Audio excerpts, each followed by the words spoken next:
Praise the Lord. கர்த்தருடைய பரிசுத்த நாமத்துக்கு மகிமை உண்டாவதாக.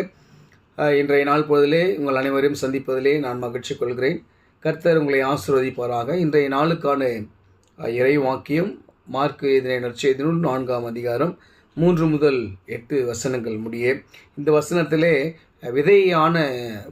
விதைக்கப்படுகிறதான ஒரு கதை வருகிறது. 4 விதமான இடத்திலே விதைக்கப்படுகிறது. முதலாவது வழி அருகே விதைக்கப்படுகிறது. அடுத்தது கற்பாறையின் மேலே விதைக்கப்படுகிறது. விதை விழுகிறது.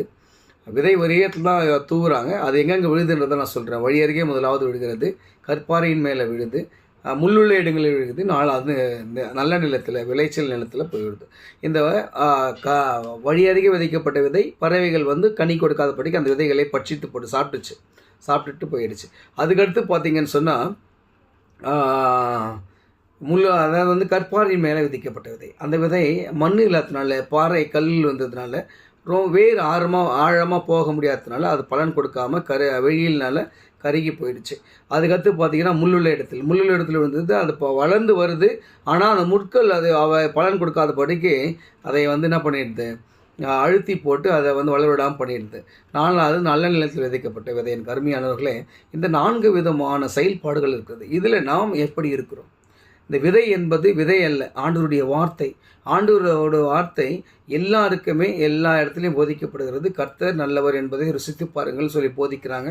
அதை நாம் எப்படி எடுத்துக்கொள்கிறோம்? உன்னிடத்தில் அன்புக்கு, பிறரிடத்தில் அன்புக்கு எப்படி எடுத்துக்கொள்கிறோம்? எல்லா இடத்துலையும் நாம் அன்புக்கு வருமா? நாம் பிறரிடத்தில் அன்பு கூர்ந்து நான் அவர்களை செய்ய தவறு செஞ்சால் கூட அவர்களை மன்னித்து அவர்களை ஏற்றுக்கொள்கிறேன்னு சொன்னால் நாம் நல்ல நிலத்தில் விதிக்கப்பட்ட விதை. இல்லை நான் வச்சிடறேன் மன்னிச்சிட்டேன்னு சொல்லிட்டு அந்த காழ்ப்புணர்ச்சி அப்படியே வச்சுருந்தேன்னு சொன்னால் முள்ளுள்ள இடத்துல விதிக்கப்பட்ட விதை. ஏன்னா நான் மன்னிக்கிறேன், சரி போ, ஆனால் என்கிட்ட பேசாது, அது மாதிரி காரியங்கள் பேசுனா முள்ளுள்ள நிலத்தில் விதிக்கப்பட்ட விதையாக இருக்கிறோம். எனக்கு அருமையானவர்களே, அது மட்டும் இல்லை, நான் விடுப்பா, மன்னிச்சிடும்பா, நான் ஒன்றும் இல்லைப்பா, போப்பா அப்படி ஒரு மாதிரியே பேசிட்டோன்னு சொன்னால் நாம் கற்பாறையின் மேலே விதிக்கப்பட்ட விதை. ஏன்னு சொன்னால் நாம் மன்னித்து அவர்களை ஏற்றுக்கொள்ள நாம் மறுக்கிறோம். இன்னும் முக்கியமானது நடந்து சொன்னால் வழி அருகே விதைக்கப்பட்ட விதை.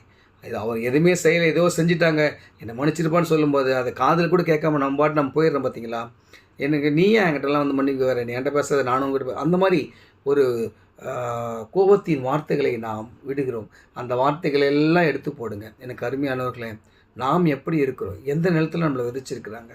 ஆண்டவருடைய வார்த்தை நம்மளுக்கு எந்த நிலத்தில் இருக்கிறது? முள்ளுள்ள இடத்துல இருக்குதா, வழி அருகே இருக்குதா, கற்பாறையின் மேலே இருக்குதா, இல்லை நல்ல நிலத்தில் இருக்குதா? நல்ல நிலத்தில் இருந்துச்சுன்னா நம்ம பிறருக்கு கனி கொடுப்போம். நல்ல நிலத்தில் இருந்துச்சுன்னா பிறருக்கு நம்முடைய அன்பை அவர்களுக்கு கொடுப்போம். அந்த ஆண்டவருடைய வார்த்தை நமக்கு நல்ல நிலத்தில் நம்முடைய வாழ்க்கையில் இருந்துச்சுன்னு சொன்னால் நம்முடைய வாழ்க்கை பிறருக்கு சாட்சியுள்ள வாழ்க்கையே அமையும்.